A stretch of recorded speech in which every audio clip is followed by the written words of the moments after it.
براونيز مولوز اي فوندونت، حاجة بنينة على الاخر، الناس الكل يحبوها. باش نوريكم كيفاش تحضروها وبمكونات سهلة وموجودة في كل دار بريسك. أول حاجة وزنت 200 جرام شوكولاتة أو ما يعادل 4 توابع كبار. نزيد 110 جرام زبدة ونذوبهم على حمام مائي. توا في بول آخر ناخذ كوب ونص سكر ونبدأ نزيد عليهم بالعظمة بالعظمة، الكل في الكل 3 عظمات. بديت نحط العظمة الأولى ونخلط ونركب حتى تولي كريم، ونبدأ نزيد في العظمة الثانية والثالث حتى نتحصل على كريم ونذوب السكر الكل. العظم راهو لازم نحطوه بالتدريج يعطينا ريزولتا أحسن، وهذا هو القوام اللي تحصلت عليه بعد الركض المستمر.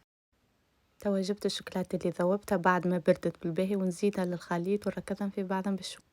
للمكونات الجافة عنا نص كوب فرينة نغربله بالباهي ونضيف عليه 4 كوب كاكاو ونغربلهم بالباهي ونخلطهم وندخلهم في الخليط لاخر السائل. ولهنا جوست نخلطهم شوية في بعضهم، مش لازم نركزهم برشا. ونزيد عليهم غرفة صغيرة فاني. قصيت طبع شوكولاتة وشوية زوز مهروشة، زدتهم شوية فرينة خلطتهم في بعضهم باش كي نحطهم في الخليط ما يهبطوش اللوطة. زدت شطرهم للخليط وشطرهم باش نحطهم بعد من الفوق. حضرت القالب دهنته بشوية زبدة وحطيت عليه البابي كويسون، صبيت عليه الخليط الكل وبديت نريقل فيه بسباتيول ونزينه بالفوق بك الشوكولاتة وشوية الزوزة.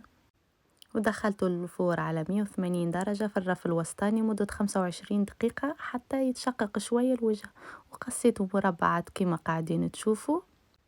وهذه هي الريزولتا اللي تحصلت عليها. ان شاء الله تجربوها وصحة ومشفى ليكم.